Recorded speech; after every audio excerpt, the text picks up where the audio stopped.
Napoleon के हार के बाद यूरोप के शासक चिंतित थे। वे चाहते थे कि यूरोप में पुरानी व्यवस्था बहाल कर दी जाए। इस उद्देश्य से 1815 में एक महत्वपूर्ण बैठक आयोजित की गई। इसे इतिहास में कांग्रेस ऑफ वियना कहा जाता है। यह बैठक ऑस्ट्रिया की राजधानी वियना में आयोजित की गई। यूरोप की प्रमुख शक्तियों ने भाग लिया। ऑस्ट्रिया, रसिया, प्रसा, ब्रिटेन। इस कांग्रेस का सबसे प्रभावशाली व्यक्ति था क्लेमेंस वोन मेटरनिख। फ्रांस में बर्बन डायनेस्टी की वापसी हो गई। राजतंत्र आ गया, लेकिन लोगों के मन में नेशनलिज्म अभी भी था, जो आने वाले समय में यूरोप को फिर से बदलने वाला था।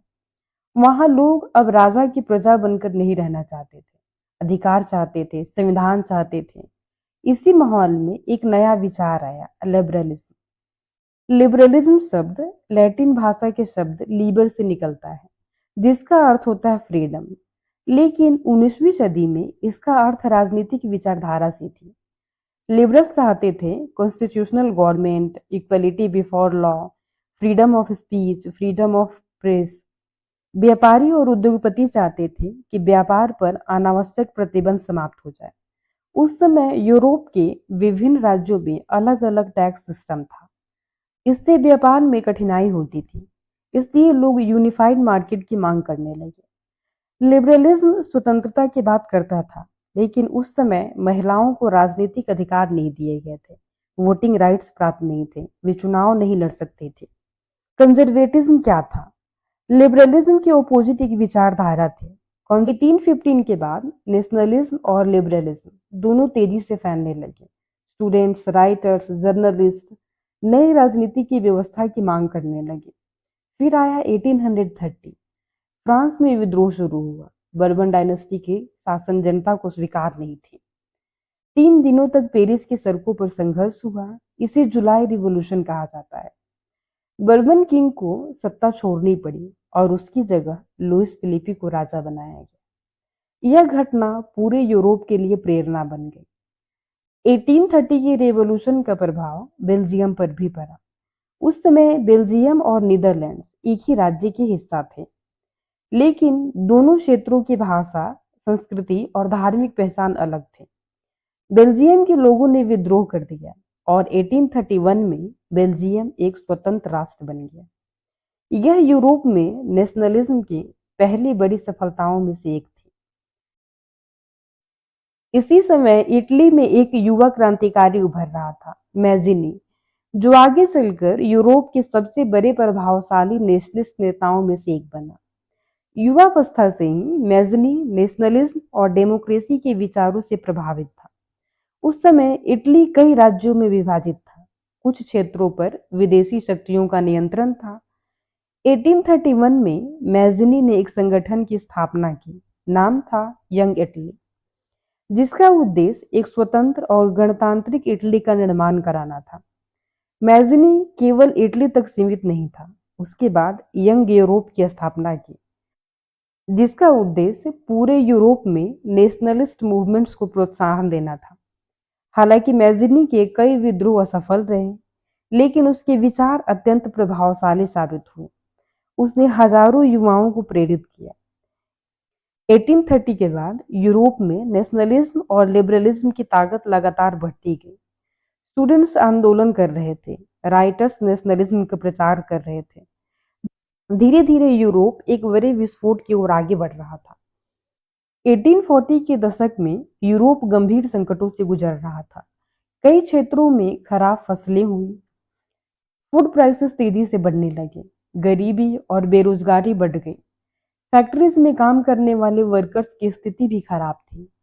समाज का लगभग हर वर्ग असंतुष्ट था। असंतोष क्रांति में बदल गया। लोग सड़कों पर उतर गए। Constitution, political rights, freedom of press, national unity की मांगें शुरू कर दी। 1848 में फ्रांस में फिर से क्रांति हुई। लुइस फिलिपी को सत्ता छोड़नी पड़ी।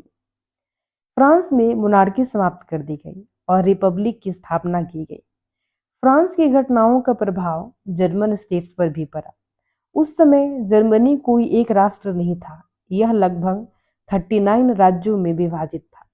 बहुत से लोग जर्मन यूनिफिकेशन की मांग कर रहे थे। 1848 में जर्मन नेशनलिस्ट ने एक ऐतिहासिक कदम उठाया। उन्होंने एक नेशनल असेंबली बुलाई। यह असेंबली जर्मनी के शहर फ्रैंकफर्ट में आयोजित की गई, जिसे फ्रैंकफर्ट पार्लियामेंट के नाम से जाना जाता है। फ्रैंकफर्ट पार्लियामेंट ने एक नया कॉन्स्टिट्यूशन तैयार किया एवं जर्मनी को एक कॉन्स्टिट्यूशनल मोनार्की बनाया गया। जर्मन नेशन के लिए एक राजा चुना गया। पार्लियामेंट ने जर्मनी का क्राउन फ्रेडरिक विलियम फोर्थ को देने का निर्णय लिया, लेकिन उन्होंने यह प्रस्ताव अस्वीकार कर दिया। फ्रैंकफर्ट पार्लियामेंट के पास राजनीतिक शक्ति नहीं थी। पार्लियामेंट कमजोर पड़ गई, असेंबली भंग कर दी गई। जर्मन यूनिफिकेशन का पहला प्रयास असफल हो गया, लेकिन उसने जर्मन नेशनलिज्म को और मजबूत बना दिया। 1848 के दौरान यूरोप में नेशनलिज्म को दर्शाने के लिए कई एलेगोरीज का उपयोग किया जाता था। फ्रांस में नेशनलिज्म का प्रतीक थी महरिन। उसके सिर के ऊपर लाल टोपी और हाथ में ट्री कलर फ्लैग दिखाया जाता था। जर्मनी में नेशनलिज्म को दर्शाने के लिए एक महिला आकृति का उपयोग किया जाता था, जर्मीनिया, जिसे ओक लीव्स के मुकुट, सोड, ब्लैक रेड गोल्ड फ्लैग के साथ दिखाया जाता था। फ्रैंकफर्ट पार्लियामेंट की असफलता के बाद नेतृत्व अब मिडिल क्लास के हाथों से निकलकर शक्तिशाली राज्यों के हाथों में जाने वाला था, और सबसे महत्वपूर्ण राज्य था प्रसा। और यहीं से एक नेता का उदय हुआ, ओटोमन बिस्मार्क। बिस्मार्क प्रसा का एक कुशल राजनेता था। वह लिबरलिज्म और डेमोक्रेसी में ज्यादा विश्वास नहीं करता था।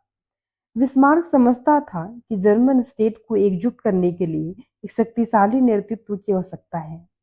पहला युद्ध डेनमार्क के विरुद्ध लड़ा गया, जिसमें प्रसा और ऑस्ट्रिया ने मिलकर डेनमार्क को पराजित कर दिया। अब बिस्मार्क ने ऑस्ट्रिया को ही चुनौती दी। इस बार प्रसा ने ऑस्ट्रिया को हरा दिया। फ्रेंच एम्परर को बंदी बना लिया गया। अब जर्मनी का एकीकरण लगभग पूरा हो चुका था। 18 जनवरी 1871 यह जर्मन हिस्ट्री का सबसे महत्वपूर्ण दिन था। फ्रांस के प्रसिद्ध पैलेस ऑफ वर्साइल्स में जर्मन प्रिंसेस एकत्र हुए। यहीं पर जर्मनी के एकीकरण की घोषणा की गई। प्रसा के राजा विलियम फर्स्ट को जर्मन एम्पायर का एम्परर घोषित किया गया। लेकिन यूरोप में एक और क्षेत्र था जहां लोग वर्षों से एकीकरण का सपना देख रहे थे। वह था इटली। यह कई छोटे छोटे राज्यों में बटा हुआ था, लेकिन धीरे धीरे नेशनलिज्म की लहर इटली तक पहुंच चुकी थी। नॉर्थ इटली के कुछ हिस्सों पर ऑस्ट्रिया एम्पायर का शासन था। मध्य क्षेत्र में पोप का शासन था।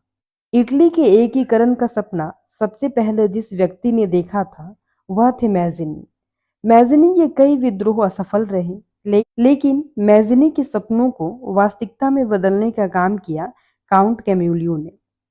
उसका मानना था कि इटली की एकीकरण के लिए डिप्लोमेसी और अलायंसेस की भी आवश्यकता होगी। 1870 तक इटली का एकीकरण लगभग पूर्ण हो चुका था। इटली का एकीकरण हो चुका था। जर्मनी भी एक शक्तिशाली नेशन स्टेट बन चुका था, लेकिन यूरोप का एक ऐसा देश था जिसका निर्माण बिल्कुल अलग तरीके से हुआ, ब्रिटेन। यह कई अलग अलग समुदायों के धीरे धीरे एकीकरण का परिणाम था। 19वीं सेंचुरी के अंत तक यूरोप का सबसे अस्थिर क्षेत्र था Balkan region. Balkan region Europe के दक्षिण पूर्वी भाग में स्थित था। इस क्षेत्र में सर्बिया, ग्रीस, रोमानिया, अल्बानिया शामिल थे। यह क्षेत्र ऑटोमन एम्पायर के अधीन था, लेकिन 19वीं सेंचुरी में ऑटोमन एम्पायर कमजोर होने लगा। यहाँ स्वतंत्रता की मांग उठने लगी। बल्कन क्षेत्र के लोगों में भी नेशनलिज्म तेजी से फैल रहा था। यूरोप की सबसे बड़ी शक्तियां जैसे Russia, Germany, Austria, Hungary, Britain Balkan में रुचि लेने लगे। 20वीं शताब्दी की शुरुआत में बल्कन्स का संकट और गहरा हो गया। विभिन्न देशों के बीच तनाव लगातार बढ़ रहा था, जो वर्ल्ड वार के प्रमुख कारणों में से एक था।